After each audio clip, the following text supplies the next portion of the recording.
Hello everyone, welcome back to Knitting Catalog. I'm happy to be in your presence today. Today is another beautiful day for a simple tutorial, very short tutorial. This is Tux lace pattern, and I've already prepared the needle for this tux lace pattern. The needle layout is what you are seeing here, guys. So before we go ahead, I want to say, if you are just coming by my channel for the first time, you are welcome. This is Knitting Catalog, where we have fun in knitting, and I want you to subscribe, hit the bell so that you can be getting notification anytime I make a new post. Hello to my existing subscriber. I'm happy to have you here, guys. Thank you for staying by me. I really appreciate you guys. Please share this video. Let a lot of people watch, and let's keep on growing together.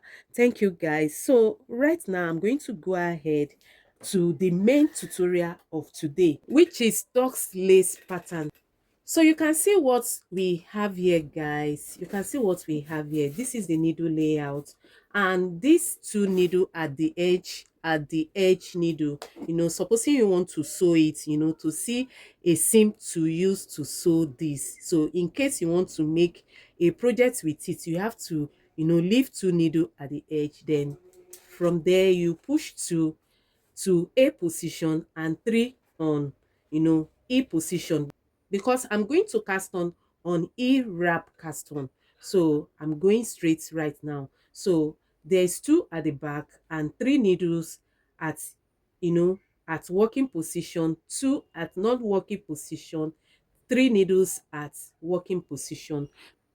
I've already said the two edge needles are seam allowances. So you can see it there, guys. So right now I'm going to go ahead and cast on with E wrap. Doing E wrap right now.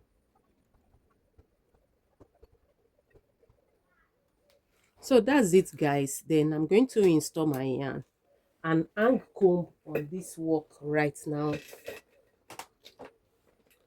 I earlier said that this tutorial is a short tutorial about tux lace pattern.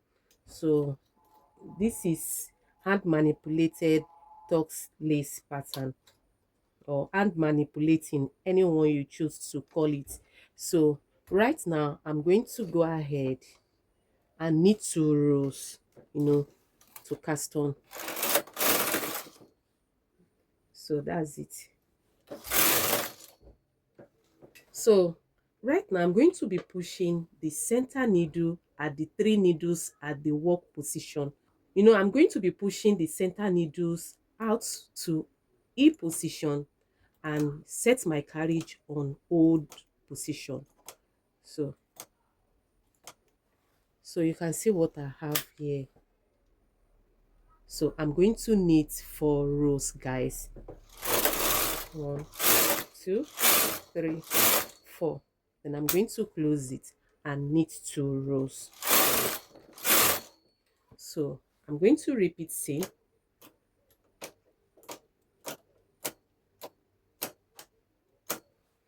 I think this is so simple, guys. You can see what I mean. So I'm going to press this and knit 4 rows and remove it from hold and knit 2 rows. So I'm going to continue to knit this way till the required length.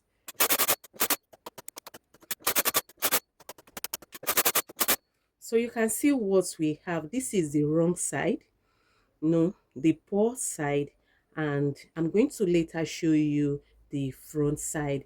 But what make me to stop right now, guys, you can decide to make your rows more than 4 rows. By then you need to add this on your work so that it can help you to hold the work in order during the during the knitting process. So I'm going to push this right now, the same needle, guys, push it on hold and increase my rows to 6 rows.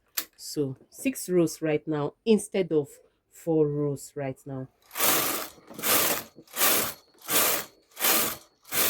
So you can see it. So some needle did not knit, so that's why you have to add enough weight to it. Then I'm going to press this and knit 2 rows. So you can see what we have. You can see this is shorter and this is longer. So I'm going to continue so that we can, see the difference between the two variations.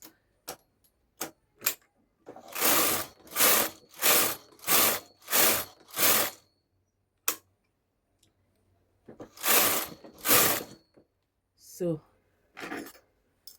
hang this on this.